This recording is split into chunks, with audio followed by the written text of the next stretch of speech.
Well, hello, everyone. Thank you for letting me spend some time with you. It has been a day, and like always around here, when you're busy, right? And I'm really appreciate all of you who take the time to listen, to watch, to like, to share, to do all the things just because it makes it easier for people to find us. Doesn't help us financially at all. That comes from buying the books. By the way, the books are available at authorjerrymitchell.com. If you want to go there, GiveGod90.com for everything else. So that's all out there for your perusal. Back to me. Yeah, there we go. Something to talk about today that is going to be fun. And the examples I included are going to be fun too. Let's just put it that way, okay? Yeah. Just about every week. And if you're watching the video and you see me looking off, that's where my notes are. So I still haven't got a way yet figured out that I can keep looking at the camera like I'm supposed to, but you know what? You get what you pay for, and this is free. So there you go. Just about every week, I have a chance to speak with somebody who says, how did you come to that conclusion? How did you come up with that? How'd you figure that out? And I welcome those questions. I really do. It gives me the chance to show and explain to others how passages, not just verses in the Bible, will cross-reference each other very, very well. And I call that supporting evidence. Okay? More on that as we go along. Every so often, though, somebody will say, well, that's not what I think. Okay, you don't have to think what I think. That's fine, right? And I welcome that response as well. It gives me a chance to say, well, you teach me. Why do you think what you think? And I hope when I say that I don't get the answers that I get so often. And you can imagine, right? Well, my pastor said, or my grandmother taught me. Now, it's really hard to refute someone's grandmother, okay? You kind of got to take that as it comes and deal with a person one-on-one. Now, a lot of times when I get those answers, like, well, you know what? Show me in the Bible what supports your conclusion, what supports the way you think. Rarely is somebody able to do that. I should say it that way. and that's when I take this as a teachable moment, right?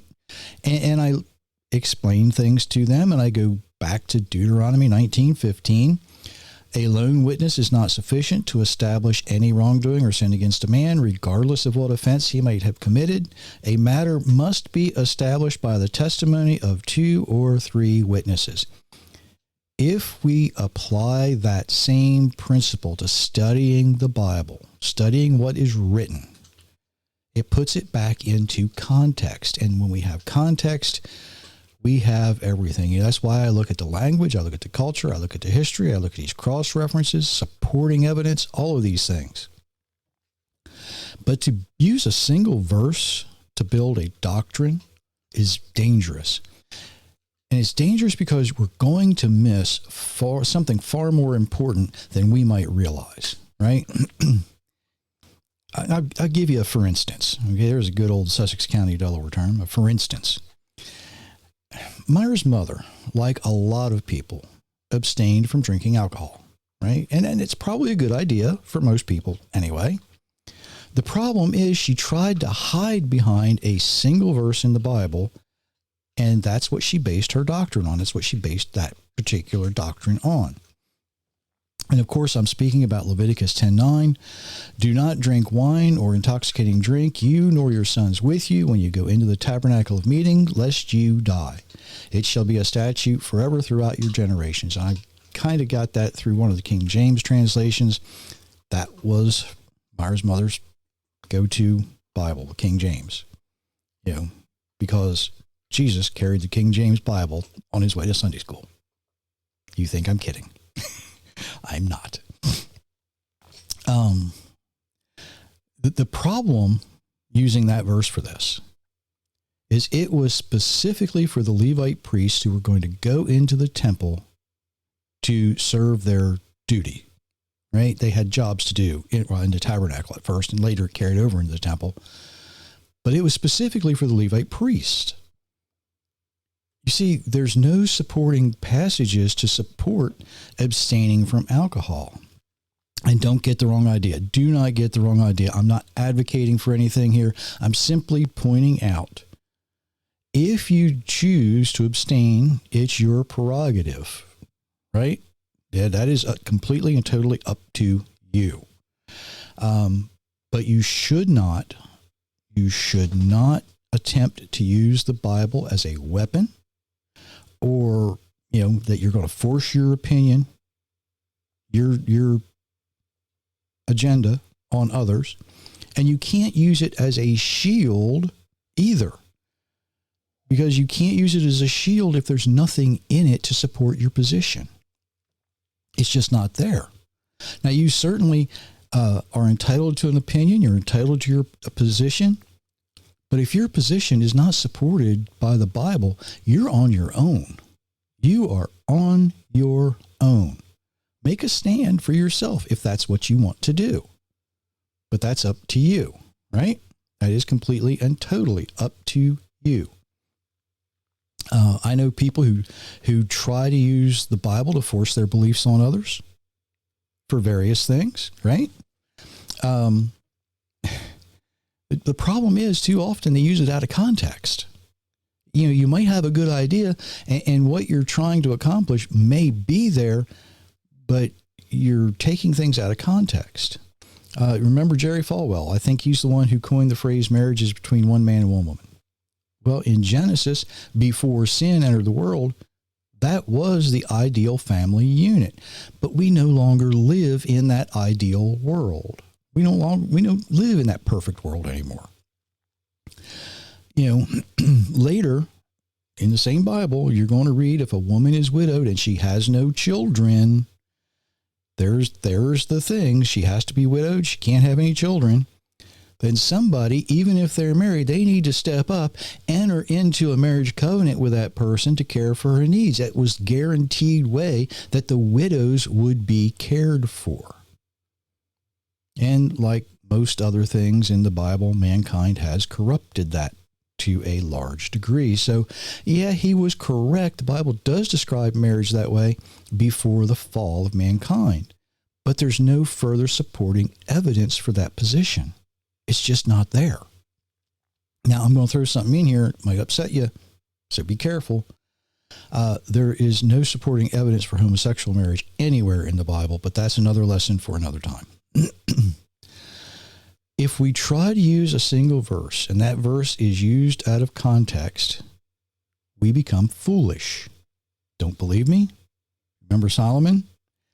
Proverbs 3:5, trust in the Lord with all your heart, lean not on your own understanding.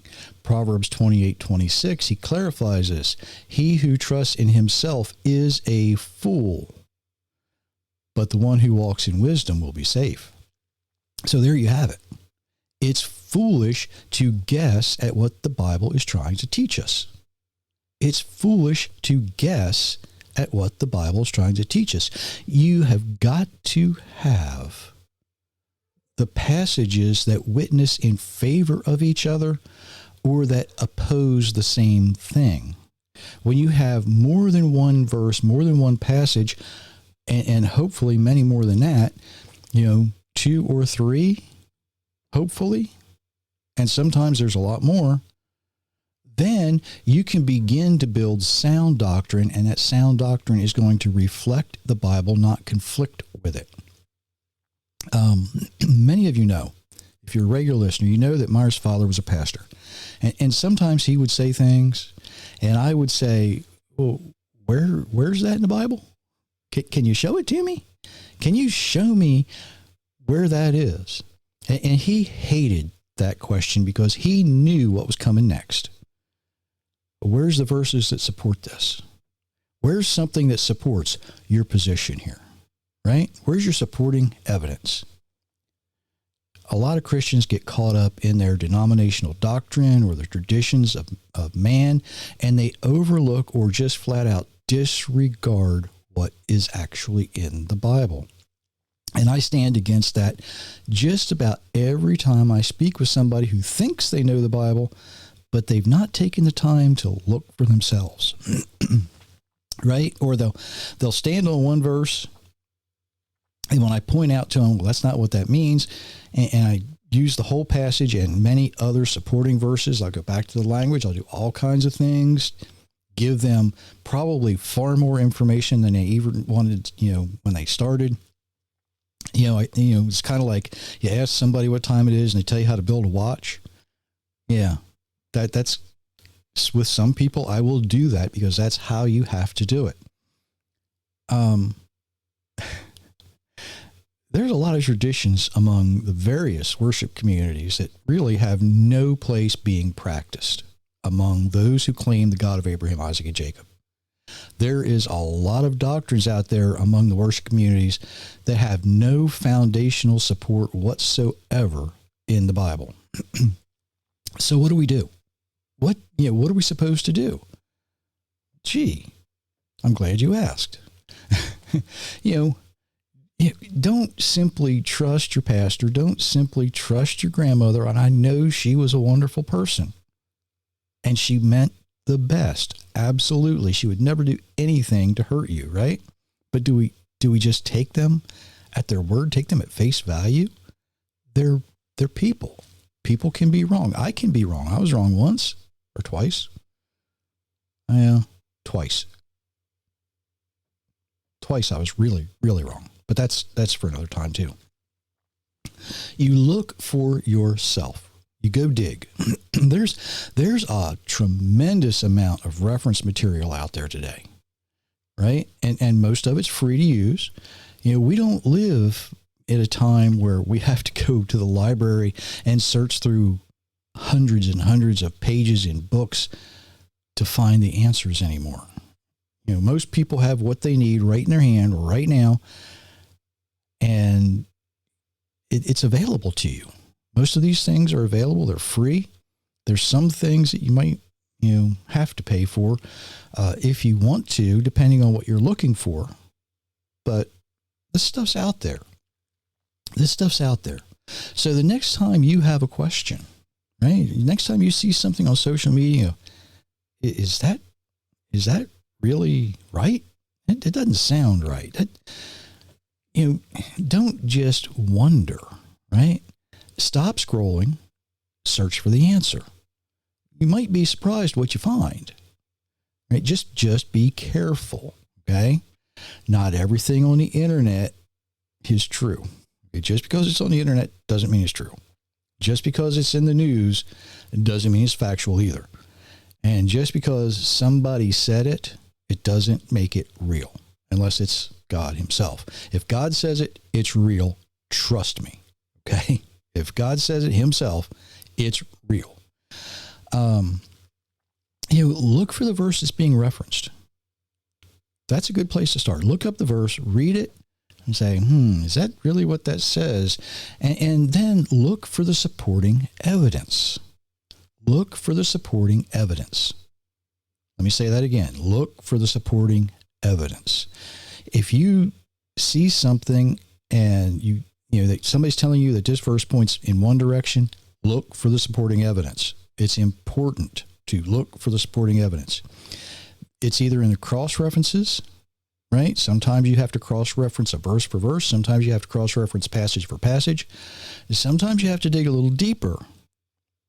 Sometimes you actually have to go into the language and do the word search and figure out what's really being said. But if you have the questions, take the time to find the answers. I did, and I'm absolutely no different than any of you. If I can do it, you can do it. It's possible. You have what it takes to do it. If you have the questions, I can guarantee you, if you search, you will find the answer. Might not be the answer you're looking for, but you will find the answer. That is just something to think about until next time. And I want to remind you that our granddaughter will be here. So next time might not be Thursday. It might be a little later than that. If you miss me on the social medias that I post on, either in MeWe or the Torah Network, might want to make sure you go there. I will be back, I promise. Something else. If you really wanted to take the time, there was a fellow, his name just left my mind. Oh, that's terrible. Anyway, Messianic Delaware from week before last Friday. Check that out. He was in Israel during the bombing. So hear his story. It's very, very, very good. Very worthwhile. Take the time. You'll be glad you did. So until next time, many, many blessings, everyone.